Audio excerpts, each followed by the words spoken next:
Welcome to Sastika collection. இன்றைக்கி நம்ம பார்க்க போகிறது ஒரு லினன் saree. ஒரு நல்ல பியூர் லினன் saree. இந்த saree வந்து நல்ல ஒரு க்ரீன் கலருக்கு உங்களுக்கு சென்டரில் இந்த மாதிரி ஒரு ரவுண்ட் டிசைன். இந்த கேட்லாக் பிக்சர் பார்த்திங்கன்னா தெரியும். இதே மாதிரி தான் saree ஃபுல்லாகவே வரும். சாரியோட ப்ளவுஸ் டிசைனும் இந்த மாதிரி தான் வரும். saree ஃபுல்லாகவே இந்த மாதிரி ஒரு ரவுண்ட் டிசைன் பெருசாக வரும். கீழே வந்து உங்களுக்கு சில்வர் பார்டர் கொடுத்துருக்காங்க. ஒரு சாரியை ஓப்பன் பண்ணி பார்க்கலாம். மொத்தம் இதில் 4 கலர் இருக்குது. சாரியோட ப்ரைஸ் வந்து 330. இது சாரியோட பல்லு டிசைன். இந்த மாதிரி கொடுத்துருக்காங்க. பல்லு டிசைனில் பெருசு. இது சாரியோட ப்ளவுஸ் டிசைன். சாரியோட ப்ளவுஸ்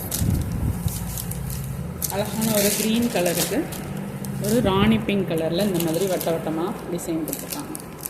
இதில் நெக்ஸ்ட்டு கலர் வந்து இந்த மாதிரி ஒரு ராமா க்ரீன் கலர். அடுத்த கலர் நல்ல ஒரு டார்க் வயலட். இதுதான் ஒரிஜினல் கலரே தான், டார்க் வயலட். அடுத்த ஒரு நல்ல blue colour, Pepsi blue colour. இதுக்கும் பிங்க் கலரில் உங்களுக்கு வட்டமாக வந்துடும். சாரியோட கேட்லாக் பிக்சரில் இருக்கிற மாதிரி தான் இதோட ப்ளவுஸ் டிசைன் வரும். சாரியோட ஓவரால் பிக்சர் வந்து இந்த மாதிரி தான் இருக்கும். தேங்க்யூ.